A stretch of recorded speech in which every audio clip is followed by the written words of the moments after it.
नमस्कार दोस्तों, आपके अपने YouTube चैनल साहित्य मंथन के मंच से मैं डॉक्टर सुमन श्री आप सभी का हार्दिक स्वागत करती हूँ।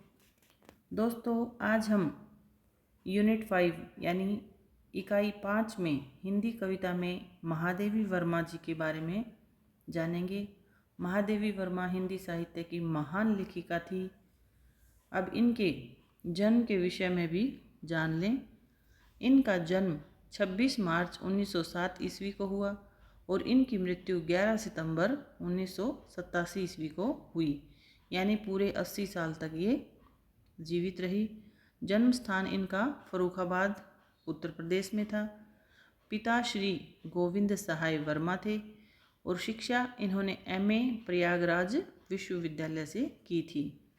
इनको पुरस्कार कौन कौन से मिले? पद्म भूषण, ज्ञानपीठ, मंगला प्रसाद और सैकसरिया पुरस्कार इनको मिले थे। रचनाएं इनकी हिमालय, निहार, नीरजा, सांध्य गीत, रश्मि, दीपशिखा और यामा। दोस्तों, महादेवी वर्मा के बारे में हम थोड़ा फ्लो चार्ट के माध्यम से भी जान लेते हैं कि इनका जो सामान्य नाम था वो महादेवी वर्मा था और इनका अन्य नाम क्या है? आधुनिक युग की मीरा इन्हें कहा जाता है। जन्म हम पढ़ चुके हैं 26 मार्च 1907। जन्म स्थान फर्रुखाबाद उत्तर प्रदेश। मृत्यु 11 सितंबर 1987 और इलाहाबाद UP में इनकी मृत्यु हुई। पिता का नाम श्री गोविंद सहाय वर्मा था। आगे देखते हैं। इनकी माताजी का नाम हेमरानी देवी था। पति का नाम रूप नारायण सिंह था। व्यवसाय क्या था इनका? ये कवित्री थी, लघु कथा लेखिका थी और उपन्यासकार थी। शिक्षा इन्होंने MA प्रयागराज से की। साहित्य आंदोलन में ये छायावाद की मुख्य लेखिका रही हैं और 20वीं सदी की ये लेखिका हैं। ठीक है, आगे देखते हैं। इनको पुरस्कार कौन कौन से मिले? पद्म भूषण, ज्ञानपीठ, मंगला प्रसाद, सैकसरिया, भारत भारती, द्विवेदी पदक और पद्म विभूषण। रचनाएं हिमालय, निहार, नीरजा, संध्या गीत, रश्मि, दीपशिखा, सप्तपर्णा और यामा। महादेवी वर्मा जी की जो रचनाएं हैं इनके बारे में भी थोड़ा सा हम जान लें। महादेवी वर्मा की रचनाएं कौन कौन सी हैं? महादेवी जी प्रमुख काव्य गद्य कृतियाँ एवं रचनाएं इस प्रकार हैं। निहार, यह महादेवी जी का पहला प्रकाशित काव्य संग्रह है। पहला प्रकाशित काव्य संग्रह है निहार। फिर नीरजा, इसके जो गीत हैं उसमें महादेवी जी ने जीवन दृष्टि का चित्रण इसमें किया है। रश्मि, आत्मा और परमात्मा का आध्यात्मिक गीत है। आप इनके जो वर्ण विषय हैं इनको भी आप याद रखेंगे, ताकि कई बार उनके वर्ण विषय ही पूछ लिए जाते हैं कि उस रचना का वर्ण विषय है वो क्या है। सांध्य गीत में इन्होंने श्रृंगार पूरक गीतों का संकलन किया है। दीपशिखा में महादेवी जी के रहस्य भावना प्रधान गीतों का वर्णन है। यामा में महादेवी जी के भाव प्रधान गीतों का संग्रह है। इसके अतिरिक्त इन्होंने संधिनी, आधुनिक कवि तथा सप्तपर्णा इनके अन्य काव्य संग्रह हैं।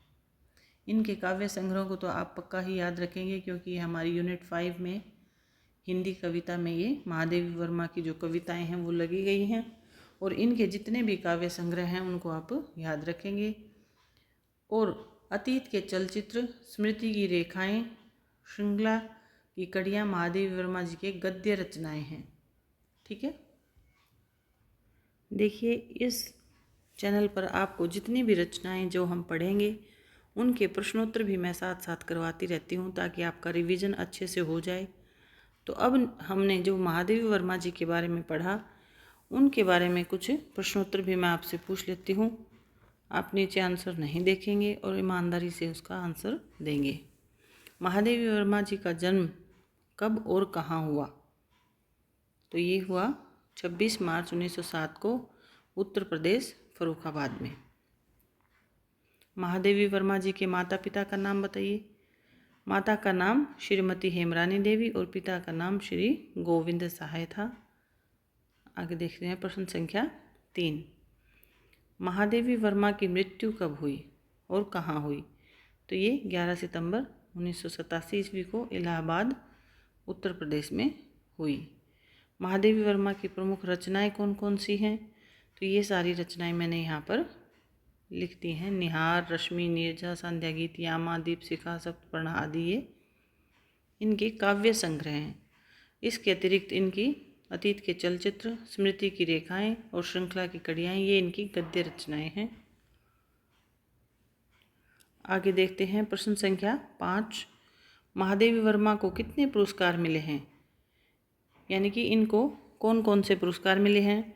मैंने यहाँ पर इनके सन भी लिख दिए हैं कि कौन सी ईस्वी में कौन सा पुरस्कार मिला है। तो सबसे पहले इनको शेक्सपियर पुरस्कार मिला था 1934 ईस्वी में, और फिर द्विवेदी पदक पुरस्कार मिला था 1942 ईस्वी में, भारत भारती पुरस्कार 1943 में, और मंगला प्रसाद पुरस्कार है वो 1943 में।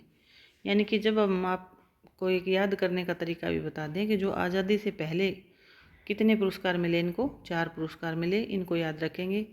और 2 पुरस्कार हैं वो उनको 1943 ईस्वी में ही प्राप्त हुए। इस प्रकार हम इनको बांट कर याद करेंगे ताकि हमें अच्छे से याद हो जाएं। और इससे 1 साल पहले ही यानी 1942 को एक द्विवेदी पदक पुरस्कार मिला था, और सबसे पहले इनको शेक्सपियर पुरस्कार मिला 1934 ईस्वी में। आगे देखते हैं, यानी कि आज़ादी के बाद कौन कौन से पुरस्कार मिले इनको। पद्म भूषण मिला 1956 ईस्वी में, और साहित्य अकादमी मिला इनको 1971 ईस्वी में। ज्ञानपीठ पुरस्कार मिला 1982 ईस्वी में, और पद्म विभूषण मिला इनको 1988 ईस्वी में। तो ये जो प्रश्न है ये पूरा का पूरा बहुत ही महत्वपूर्ण है, और इनके जो क्रम से आप इनको याद कर लेंगे ताकि आपको ये अच्छे से याद भी रह जाए। तो इनको 4 पुरस्कार आज़ादी के बाद मिले, ऐसे करके याद कर लीजिए, और 4 पुरस्कार हैं इनको आज़ादी से पहले मिले। ठीक है। वैसे तो दोस्तों हम सब जानते हैं कि हिंदी साहित्य में महादेवी वर्मा जी का स्थान क्या है। वो एक महान लेखिका, महान उपन्यासकार हैं। तो महादेवी वर्मा जी हैं वो छायावादी कवियों के 4 जो स्तंभ हैं उनमें से एक हैं। महादेवी वर्मा की कविताओं में वेदना के स्वर प्रधान हैं। ठीक है, भाव और संगीत का संगम है। यद्यपि उनका मुख्य क्षेत्र काव्य रहा है, लेकिन उच्च कोटि के उन्होंने गद्यों की भी रचनाएं की हैं। तो चलिए इस आर्टिकल के माध्यम से हम देखते हैं कि महादेवी वर्मा की जो संपूर्ण जानकारी प्राप्त करने वाली, ताकि परीक्षाओं में आपको नंबर भी प्राप्त हो सकें। ठीक है, तो दोस्तों महादेवी वर्मा जी के बारे में संपूर्ण जानकारी देते हैं। उनकी कृतियां हैं ये सब हमने पढ़ ली हैं। दोस्तों हमारे सिलेबस में महादेवी वर्मा जी की जो कविता लगी हुई है उसका नाम है बीन भी हूँ तुम्हारी रागिनी भी हूँ। ठीक है, तो चलिए इसको समझते हैं। देखिए, जिसने भी कविता को अच्छे से पढ़ा था क्रम से, पिछली बार जब क्वेश्चन पेपर में इस कविता का पंक्तियाँ दी गई थी और उनको क्रम से लगाना आ गया था। तो ऐसा ज़रूरी नहीं है कि आपने कविता को पढ़ा है, नहीं पढ़ा है, उसका अर्थ या भावार्थ आपको आता है या नहीं आता है। अगर आपने कविता को भी अच्छे से पढ़ लिया है तो भी पिछली बार जिस बच्चे ने भी इसको पढ़ा था तो उसका जो आंसर था वो सही हो गया था। ठीक है, तो ये कविता बहुत ही आसान सी है, सिंपल है भाषा में, और इसको हम पढ़ेंगे। बीन भी हूँ मैं तुम्हारी रागिनी भी हूँ, नींद थी मेरी अंचल निष्पंद कण कण में, प्रथम जागृति थी जगत के प्रथम स्पंदन में, प्रलय में मेरा पता पद चिन्ह जीवन में, शाप हूँ जो बन गया वरदान बंधन में, कूल भी हूँ कूलहीन प्रवाहिनी भी हूँ, बीन भी हूँ मैं तुम्हारी रागिनी भी हूँ। दोस्तों इस कविता में महादेवी वर्मा परमात्मा के प्रति अपनी आस्था और प्रेम को प्रकट कर रही हैं इस कविता में। और महादेवी वर्मा ने परमात्मा को अपने प्रियतम के रूप में माना है, और वे कहती हैं कि मैं तुम्हारी बीन भी हूँ और रागिनी भी हूँ। यानी तुम्हारी बीन का यहाँ अर्थ वीणा से लिया गया है, और मैं उस वीणा से निकलने वाली रागिनी भी हूँ।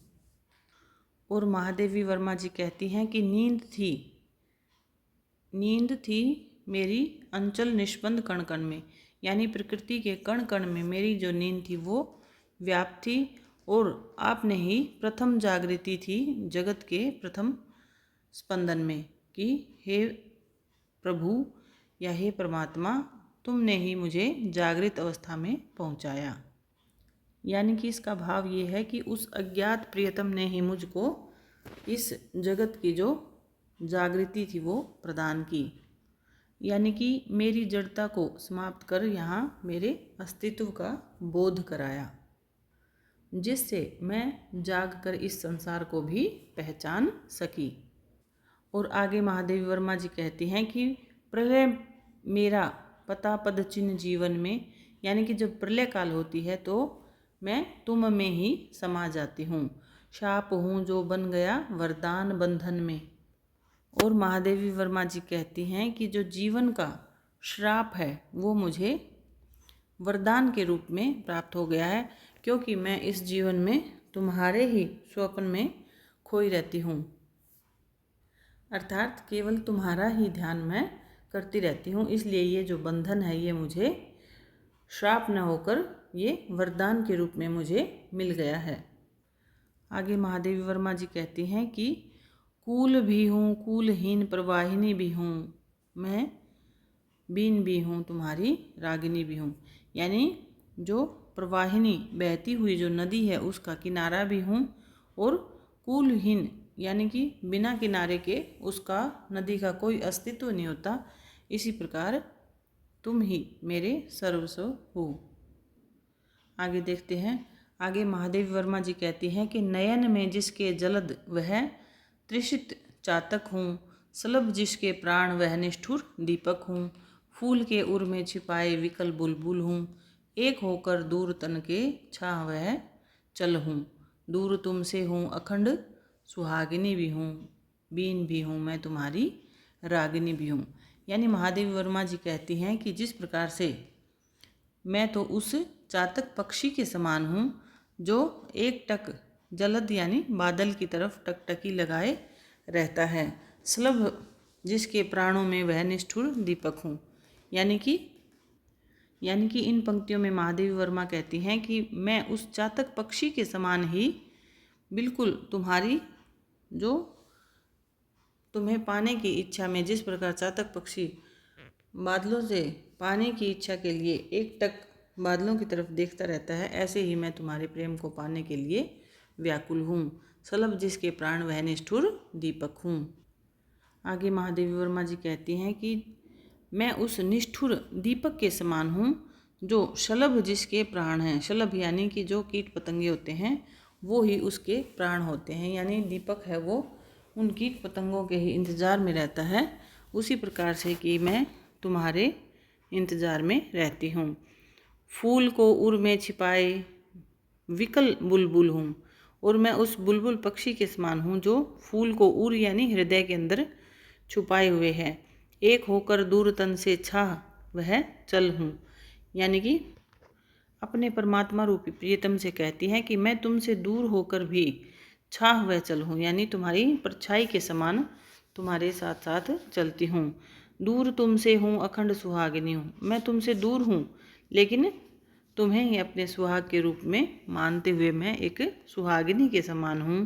बीन भी हूँ मैं तुम्हारी रागिनी भी हूँ, यानी कि मैं उस वीणा की बीन के समान हूँ, और उसकी जो निकलती हुई ध्वनि है यानी जो राग निकलते हैं उसके समान ही मैं तुम्हारी रागिनी हूँ। आगे महादेवी वर्मा जी कहती हैं कि आग हूँ जिसके ढुलकते बिंद हिमजल के, शून्य हूँ जिसके पीछे हैं पावड़े पल के, पुलक हूँ जो पला है कठिन प्रस्तर में, हूँ वही प्रतिबिंब जो आधार के उर में, नील घन भी हूँ और सुनहली दामिनी भी हूँ, बीन भी हूँ मैं तुम्हारी रागिनी भी हूँ। इन पंक्तियों में महादेवी वर्मा का जो विरोधाभास है वो दिखाई देता है, क्योंकि एक तरफ तो वो कहती हैं कि आग हूँ और दूसरी तरफ वो जो ढलकते हुए बिंदु हिमजल यानी बर्फ़ के जो कण हैं उनके समान मानती हैं। यानी आग और जो हिमजल है वो तो विरोध के रूप में प्रदर्शित यहाँ पर किया गया है। शून्य हूँ जिसके पीछे कोई पावड़े पलकें। यानी कि महादेवी वर्मा कहती हैं कि मैं एक ऐसी आग हूँ जिससे जो शीतल हिमजल के कण हैं वो बरसते हैं। यानी कि यहाँ पर तो बिल्कुल जो विरोधाभास है वो दिखाया गया है, क्योंकि आग से कभी भी शीतल जो हिमकण है वो नहीं बरसते हैं। आगे कहती हैं शून्य हूँ जिसके पीछे हैं पावड़े पलकें। और जो महादेवी वर्मा कहती हैं कि मैं ऐसा शून्य हूँ जिसके पीछे बिछे हैं पावड़े पलके, यानी समय ने मेरे स्वागत के लिए पावड़े पलके हैं वो बिछाई हुई हूँ। मैं एक ऐसा शून्य हूँ। पुलक हूँ जो पला है कठिन प्रस्तर में। यानी कि आगे महादेवी वर्मा जी कहती हैं कि पुलक हूँ जो पला है कठिन प्रस्तर में। यानी कि मैं वैसी कोमल एक फूल के समान हूँ जो कठिन प्रस्तर यानी पत्थर में, यानी कठिन प्रस्तर के अंदर खिला है। हूँ वही प्रतिबिंब, और वही प्रतिबिंब हूँ जो आधार के उर में, यानी जो इस सृष्टि के उर यानी हृदय के अंदर है। नील घन भी हूँ और सुनहली दामिनी भी हूँ। यानी कि मैं नील घन, घन यानी बादल, मैं उन नीले बादलों के समान हूँ जिसके अंदर सुनहली दामिनी भी हूँ। यानी कि जिसके अंदर एक चमकती हुई बिजली दिखाई पड़ती है, उसी प्रकार से मैं यहाँ पर नील घन भी हूँ और सुनहली दामिनी भी हूँ। और आगे कहती हैं कि बीन भी हूँ मैं तुम्हारी रागिनी भी हूँ। यानी मैं तुम्हारी बीन भी हूँ और उसमें बजने वाली जो रागिनी है वो भी मैं ही हूँ। आगे देखते हैं। आगे महादेवी वर्मा जी कहती हैं कि नाश भी हूँ मैं, अनंत विकास का क्रम भी हूँ। यानी कि मैं उस नाश यानी विनाश के समान भी हूँ और अनंत विकास के समान भी, यानी जिस प्रकार क्रम से जो विकास होता है वो भी मैं ही हूँ। त्याग का दिन भी, चरम आसक्ति का तम भी।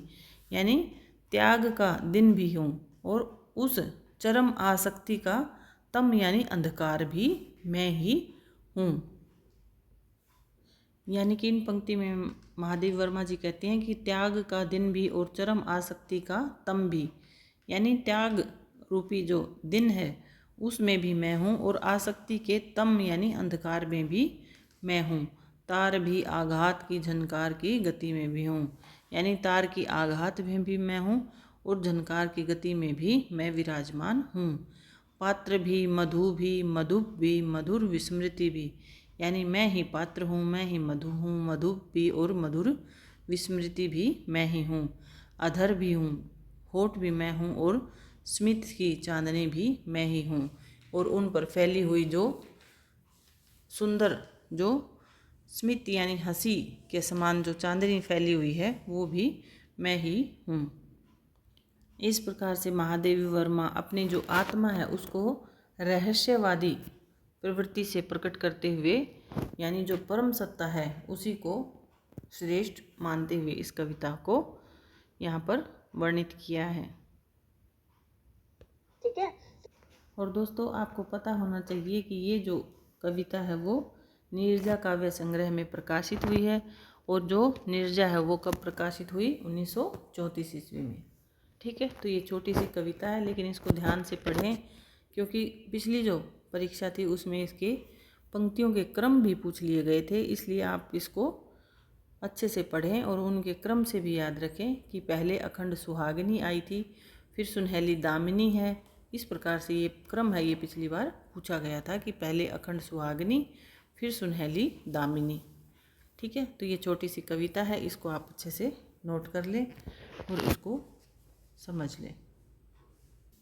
तो दोस्तों अगली वीडियो में हम महादेवी वर्मा जी की दूसरी जो कविता है उसको लेकर आएंगे। तब तक के लिए धन्यवाद। जय हिंद। मिलते हैं नेक्स्ट वीडियो में।